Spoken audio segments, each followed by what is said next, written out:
오늘 우리 같이 나눌 하나님 말씀은 히브리서 6장 9절에서 12절까지 말씀입니다. 제가 봉독하겠습니다.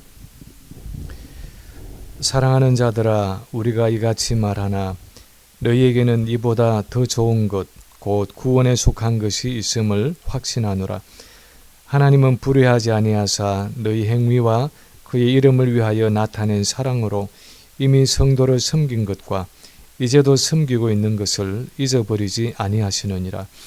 우리가 간절히 원하는 것은 너희 각 사람이 동일한 부지런함을 나타내어 끝까지 소망의 풍성함에 이르러 게으르지 아니하고 믿음과 오래 참음으로 말미암아 약속들을 기업으로 받는 자들을 본받는 자 되게 하려는 것이니라.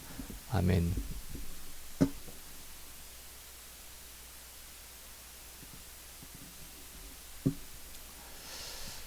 예전에 한때 청년 부부들을 지도할 때 이런 질문들을 종종 받았습니다. 목사님, 한번 예수를 믿고 구원을 얻은 사람도 타락할 수 있습니까? 내가 하나님의 택함 받은 백성이라면 어떻게 신앙생활을 하든지 간에 어차피 천국에 가지 않나요? 내가 정말 택함 받은 백성인지 아닌지 확인할 수 있는 방법이 있을까요?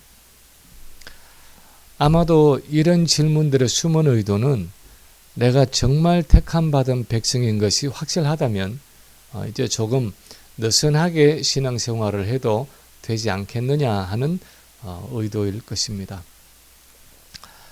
한국교회도 그렇지만 우리 많은 이민교회의 성도들의 신앙생활을 보면 아주 갈급한 심정으로 신앙생활을 하는 사람이 그렇게 많지 않은 것을 발견합니다.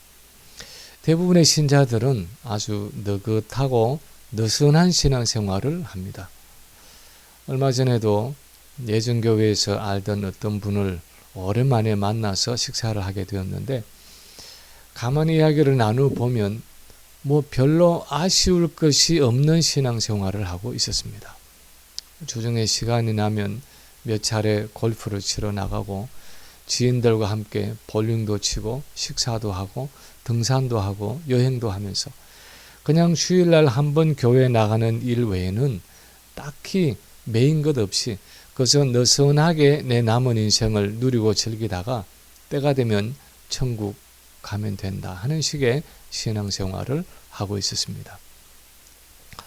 주변을 돌아보면 의외로 많은 그리스도인들이 그렇게 그럭저럭 하루하루를 살아가고 있습니다.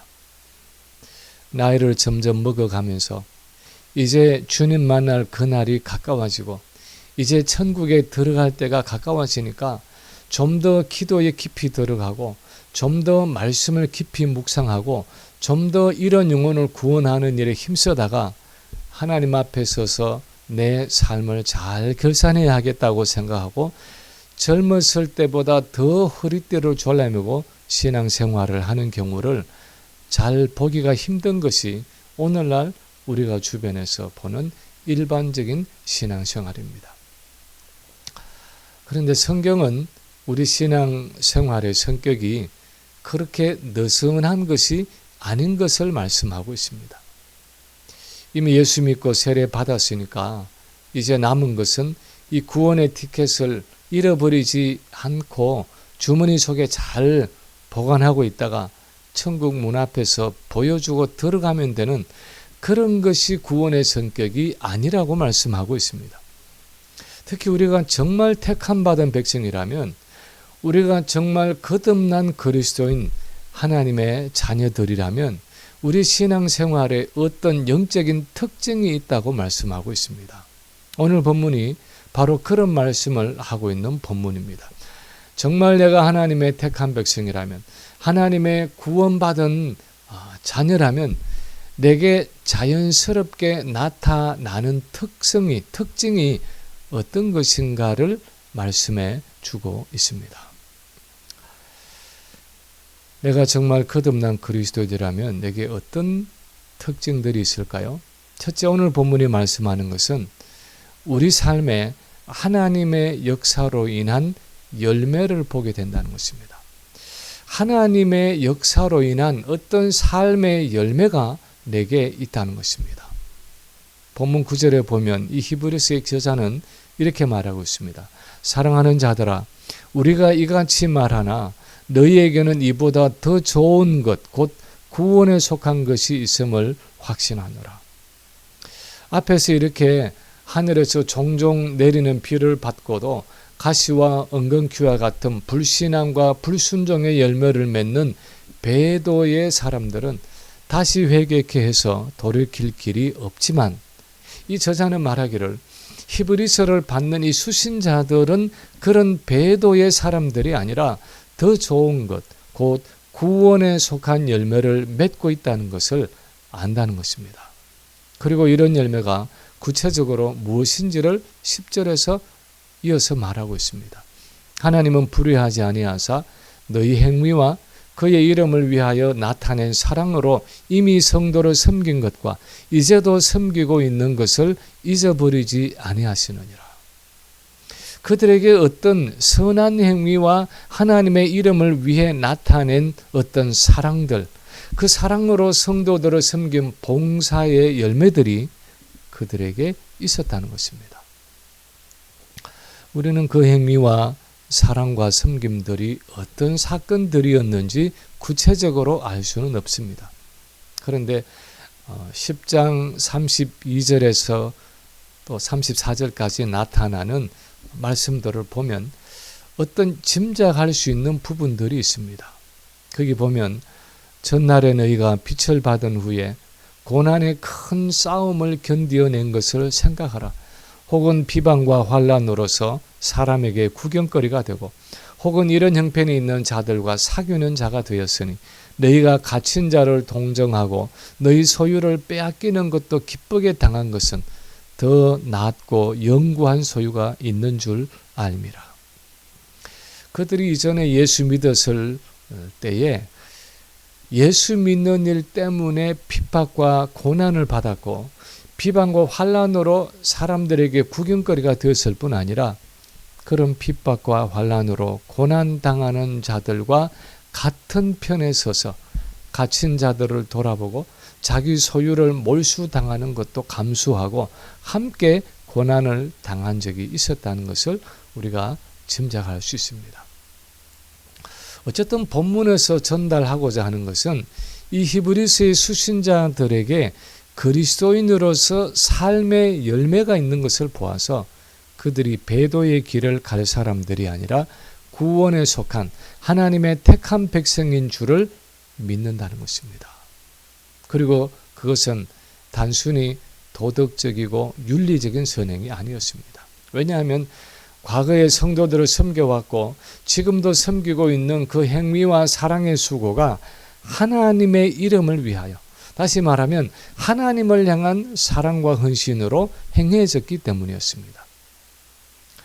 내가 정말 하나님의 택한 백성인가, 내가 정말 거듭난 그리스도인인가 하는 것을 알 수 있는 한 척도는 내 안에 구원받은 백성으로서의 삶의 열매가 있는가 하는 것입니다.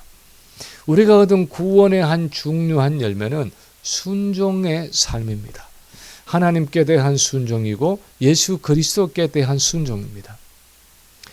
마치 예수님이 순종을 위해서 이 땅에 오셔서 아버지 하나님께 십자가에 죽기까지 온전히 순종하시는 것처럼 하나님께 지속적인 순종의 삶을 살아가는 것이 우리에게 보여지는, 우리에게 일어나는 중요한 구원의 열매입니다. 그런데 오늘 본문에 의하면 하나님께 대한 이런 순종의 삶은 구체적으로 사람들을 향한 선행과 사랑으로 나타난다는 것입니다. 이것은 사람들에게 보이기 위한 어떤 선행과 사랑이 아닙니다.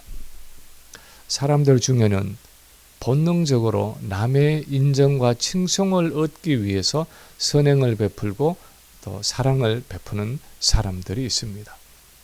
사실 예수를 믿지 않는 많은 사람들 중에도 그에게 재산을 어려운 사람들에게 기부하고 사회 사업을 하고 좋은 일들을 하고 자기를 희생하는 사람들이 있습니다. 그러나 그것은 어디까지나 도덕적이고 윤리적인 선행입니다. 어떤 면에서는 자기를 위한 선행입니다. 자기 만족을 위한 선행이고 그것을 통해서 내가 얼마나 괜찮은 사람인가를 스스로 확인하고 남들에게 나타내기 위한 선행이고 사랑입니다. 그런데 오늘 본문에서 말씀하는 것은 하나님을 향한 헌신과 순종의 행위로 행해지는 선행과 사랑입니다. 우리 그리스도인들 중에는 자기를 드러내지 않으면서 그야말로 왼손이 하는 것을 오른손이 모르도록 은밀하게 남에게 선행을 베풀고 사랑을 나누는 사람들이 있습니다. 우리가 구원받은 백성이라면 하나님과의 관계에서 나오는 어떤 삶의 열매가 있다는 것입니다. 그런데 내 안에 역사하시는 하나님의 은혜에 대한 순종에서 나오는 이런 섬김과 사랑은 우리가 거듭난 사람이고 우리가 구원받은 증거라는 것입니다. 그래서 오늘 본문이 첫 번째로 말씀하는 것은 내가 진정한 그리스도인이라면 우리 안에 이런 순종의 마음과 내 삶 속에 이런 실제적인 순종의 열매들이 나타난다는 것입니다. 두 번째로 오늘 본문이 또한 말씀하는 것은 의로우신 하나님은 우리의 이런 순종의 삶을 외면하지 않으신다 하는 사실입니다. 하나님의 은혜에 반응해서 순종하면서 나타나시는 이런 순종의 열매들을 하나님은 결코 외면하지 않으신다는 것입니다. 본문 10절에 보면 이렇게 말씀합니다. 하나님은 불의하지 아니하사 너희 행위와 그의 이름을 위하여 나타낸 사랑으로 이미 성도를 섬긴 것과 이제도 섬기고 있는 것을 잊어버리지 아니하시느니라. 하나님은 불의하시지 않기 때문에 하나님의 이름으로 행해진 사랑과 헌신, 그분을 사모함으로 하는 그 모든 노력과 수고를 잊어버리지 아니하신다는 것입니다. 그런데 이 구절이 사실 구체적으로 어떤 의미인지는 그렇게 분명한 것은 아닙니다. 잊지 않으시고 어떤 의미의 상급이나 보상을 주신다는 의미인 것은 분명한데 구체적으로 어떤 보상을 주시는지에 대해서는 언급하고 있지 않습니다. 그런데 성경의 예들을 보면 어렴풋이 그것이 무엇을 의미하는지 짐작할 수 있는 것이 있습니다. 예를 들어서 사도행전 10장에 보면 로마의 백부장이었던 고넬료에 대한 말씀이 나옵니다. 2절에 보면 그가 경건하여 온 지방과 더불어 하나님을 경외하며 백성을 많이 구제하고 하나님께 항상 기도하더니 하고 기록하고 나서 하루는 기도하는데 환상 중에 하나님의 사자가 고넬료에게 나타납니다. 그리고 이렇게 말합니다. 내 기도와 구제가 하나님 앞에 상달되어 기억하신 바가 되었으니 네가 지금 사람들을 욥바로 보내어 베드로라 하는 시몬을 청하라.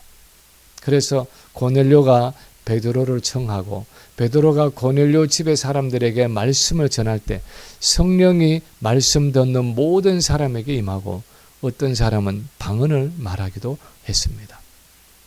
하나님이 잊어버리지 않으신다.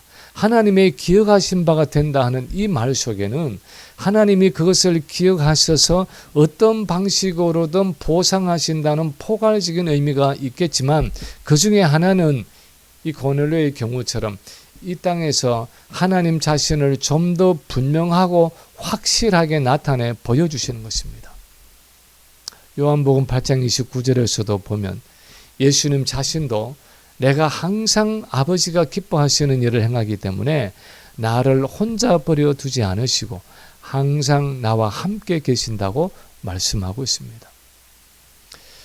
우리가 자주 내리는 비처럼 우리에게 주어지는 하나님의 은혜에 반응함으로 하나님이 기뻐하시는 일을 행할 때 순종의 열매를 맺을 때 하나님은 우리의 수고와 노력을 기억하셔서 보상하시는데 우리에게 더욱 자신을 나타내 보여주시고 우리와 더욱 가까이 동행하시고 우리와 더욱 친밀하게 교제하신다는 것입니다. 그래서 갈라디아서 6장 7, 8절에 보면 이렇게 말씀하고 있습니다. 스스로 속이지 말라. 하나님은 업신여김을 받지 아니하시나니 사람이 무엇으로 심든지 그대로 거두리라. 자기의 육체를 위하여 심는 자는 육체로부터 썩어질 것을 거두고 성령을 위하여 심는 자는 성령으로부터 영생을 거두리라. 하나님은 공의로우신 분이기 때문에 우리 사람이 무엇으로 심든지 그대로 거두게 된다는 것입니다.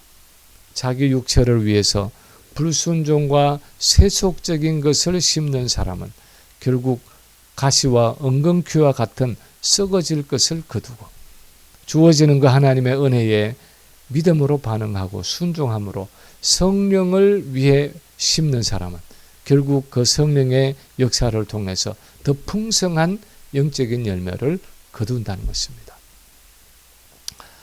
더 많은 시간을 내어서 말씀을 읽고 묵상하는 그 사람의 믿음이 남보다 더 많이 자랄까요? 그렇습니다. 말씀을 멀리하고 가물에 콩나듯이 어쩌다가 한 번씩 성경을 펼쳐보는 사람과 성경을 손에서 놓지 않고 항상 읽고 묵상하는 사람은 영적인 열매가 다를 수밖에 없습니다. 더 많은 시간을 내어서 기도하고 기도의 깊은 자리로 나아가려고 끊임없이 애쓰는 사람의 믿음이 남보다 더 많이 자랄까요? 그렇습니다.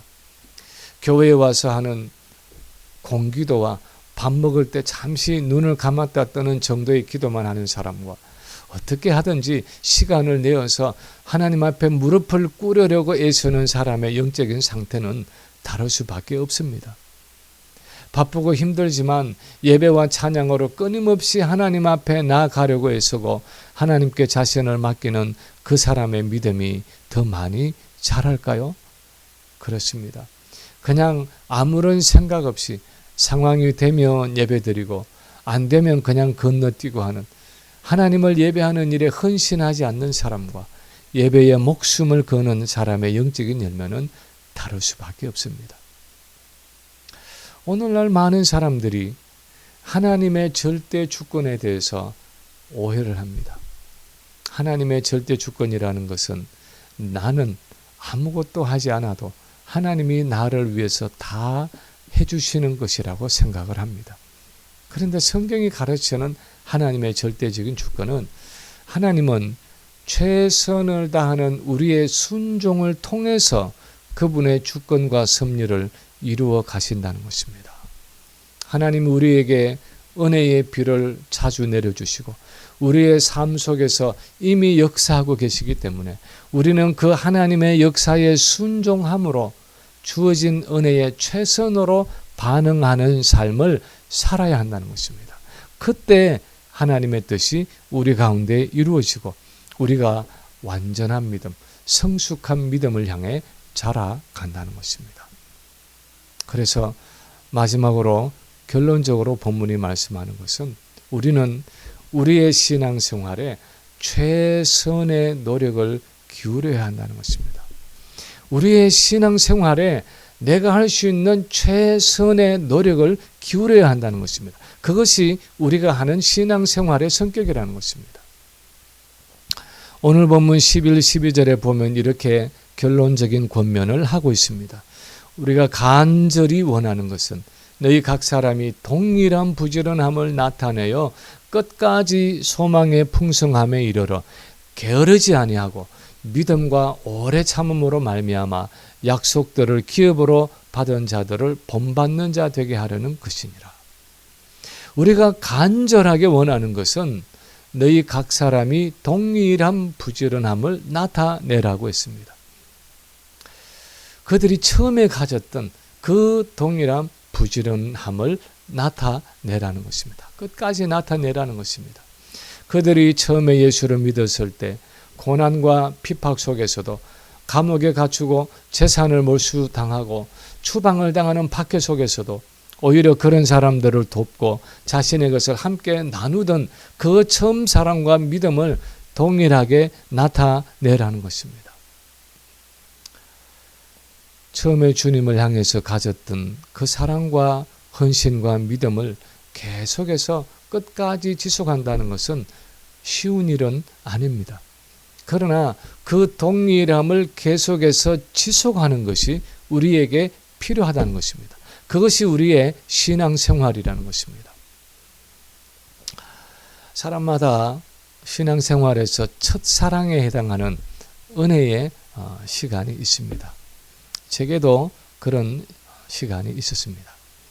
한국에서 대학교 3학년을 마치고 미국에 유학을 와서 업스테이트 뉴욕에 있는 조그마한 바이블 칼리지를 다니기 시작했는데 얼마나 마음이 순수하고 뜨거웠는지 뜻도 잘 통하지 않는 영어 성경인데도 펴서 읽기만 해도 그렇게 눈물이 흘렀습니다. 하루는 학교 수련회에서 캠파이어를 하는데 요한복음에 나오는 그는 흥해야겠고 나는 쇠해야 하리라 하는 세례 요한의 신앙 고백을 놓고 학장 되시는 교수님이 타오르는 장작을 가리키면서 이런 설교를 했습니다. 여러분, 저 타오르는 장작이 보이지요? 만약 저 장작이 타서 제가 되지 않으려고 발버둥 친다고 생각해 보십시오. 그러면 결코 저런 아름다운 불꽃을 일으키지 못할 것입니다. 그런데 완전히 제가 되기를 각오한 장작은 사라지지만 아름다운 불꽃을 남기며 제가 되어 사라질 것입니다. 그것이 바로 세례 요한의 삶이었습니다. 여러분의 삶이 그런 삶이 되기를 바랍니다. 그때 저는 그 설교를 다 알아듣지도 못하면서도 아멘, 아멘 하면서 눈물을 흘렸습니다. 그런데 세월이 지나오면서 그때의 그 순수함과 뜨거움과 그 주님을 향한 사랑과 열정을 계속해서 유지한다는 것이 얼마나 어려운 일인지를 깨달았습니다. 요즘도 생각이 둔해지고 마음이 굳어지는 것을 느낄 때마다 그때의 그 캠파이어 장면을 다시 생각하면서 또 한 번 마음을 헌신하고 각오하고 다짐할 때가 많습니다. 너희가 처음 사랑을 버렸느니라. 그러므로 어디서 떨어졌는지로 생각하고 회개하여 처음 사랑을 가지라 하고 주님이 에베소 교회를 향해서 책망하신 것처럼 우리는 처음에 가졌던 그 동일한 사랑과 열정과 부지런함을 주님 앞에서는 그날까지 계속 지속해야 한다는 것입니다. 오늘 본문은 또한 그 개념을 부정적인 개념으로 표현하면서 게으르지 말고라고 경고하고 있습니다. 이것은 이렇게 처음과 동일한 부지런함을 가지고 신앙생활을 하면서도 타성에 젖어들거나 마음이 둔해지지 않을 것을 경고하는 말입니다. 우리 신앙생활은 타성에 젖어들 때가 많습니다. 그래서 늘 하는 기도가 이제는 나태해지고 펴서 묵상하던 말씀이 무감각해지고 뜨겁게 드리던 찬양과 예배와 섬김이 형식주의에 빠져들 때가 있습니다. 그런데 그런 게으름과 타성과 둔함에 빠지지 말라는 것입니다. 늘 동일한 감수성과 열심을 가지고 신앙생활을 해가라는 것입니다. 잠언 19장 24절에 보면 참 특이한 말씀이 있는데 게으른 자는 자기의 손을 그릇에 넣고서도 입으로 올리기를 괴로워하느니라 하는 말씀이 있습니다. 얼마나 게으르고 나태한지 밥그릇을 가져다 주고 숟가락까지 얹어주는데도 그 수저를 입에 올리는 일조차 버거워한다는 것입니다. 이것은 한없는 영적인 게으름과 무력함을 이야기하고 있습니다. 하나님은 자주 내리는 비처럼 때를 따라서 메마른 땅과 같은 그런 우리의 심령에 은혜를 베풀어 주시는데도 얼마나 게으르고 나태한지 그 때를 맞추어서 땅을 갈고 뒤집어 엎고 씨앗을 심고 가꾸지를 못해서 그 좋은 땅에서 결국 가시와 엉겅퀴와 같은 쓸모없는 열매들이 맺힌다는 것입니다. 저는 가끔씩 새벽 기도회를 인도하면서 하나님 앞에서 참 죄스러운 마음이 들 때가 있습니다. 코로나가 끝났는데도 형편상 여전히 온라인으로 새벽 기도회를 가지고 있습니다. 그래야 몇 분이라도 더 참여할 수 있기 때문입니다. 그것도 새벽 6시에 하던 기도회를 아침 7시에 하고 있으니까 엄밀하게 말하면 새벽 기도회라기보다는 아침 기도회라고 해야 옳습니다. 그런데 가장 마음의 죄스러움이 많을 때는 이렇게 집에서 아침 7시에 그냥 전화기를 열어서 카톡을 연결하기만 하면 되는데도 때로는 참석하지 못하는 분들이 많다는 것입니다. 만약 잠언의 예를 빌린다면 이렇게 밥그릇을 다 차려서 숟가락을 그 위에 얹어 놓는데도 그것을 떠먹지 못하고 놓친다는 것입니다. 그래서 하나님 앞에 참 마음에 자책감이 들 때가 있습니다. 과연 이렇게 목회를 해도 되는 걸까 하는 의구심이 들 때가 있습니다. 그런데 이런 게으름을 버리고 처음과 동일한 부지런함을 가지고 열심을 가지고 우리의 신앙 생활을 해 나가야 한다는 것입니다. 그리고 12절은 이렇게 믿음과 오래 참음을 통해서 약속을 기업으로 받은 자들을 본받으라고 말씀하고 있습니다. 다시 말하면 우리가 소망하는 그 마지막 구원을 얻는 데는 믿음과 오래 참음이 필요하다는 것입니다. 우리 믿음의 선조들이 다 그렇게 신앙생활을 했다는 것입니다. 아브라함도 그렇고 사라도 그랬고 야곱도 그렇고 요셉도 그렇고 모세도 그렇고 히브리서 11장에 나타난 소위 믿음의 영웅들의 공통적인 것은 그들은 약속한 것을 받지 못했지만 믿음으로 오래 참았다 하는 것입니다. 우리 신앙생활의 한 중요한 열쇠는 믿음으로, 즉 하나님을 의지하고 신뢰함으로 오래 참아야 한다는 것입니다. 거기에 승리의 관건이 달려있다는 것입니다. 아브라함이 약속의 아들 이삭을 받기까지 25년이 걸렸습니다.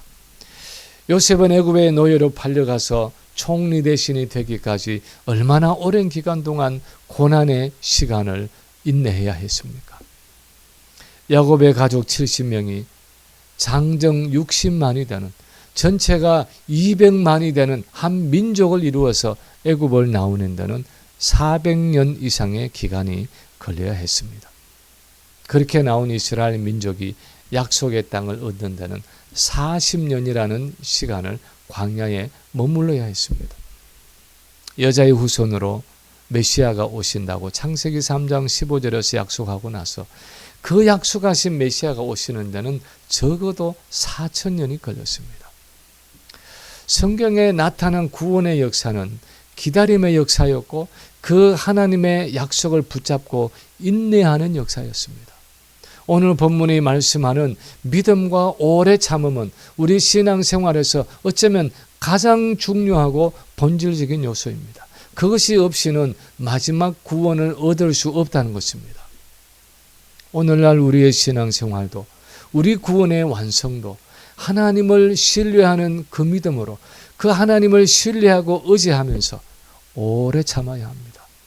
마치 긴 여름 동안에 뜨거운 햇빛 아래에서 과일이 점점 더 익어가서 마침내 가을에 그 풍성하게 익은 열매를 거두게 되듯이 우리의 신앙도 많은 고난과 역경과 환난과 이해할 수 없는 여러 상황 속에서 하나님의 주권과 섭리를 의지하고 오래 참음으로 마침내 우리 구원의 소망이 이루어지는 약속의 성취를 보게 되는 것입니다.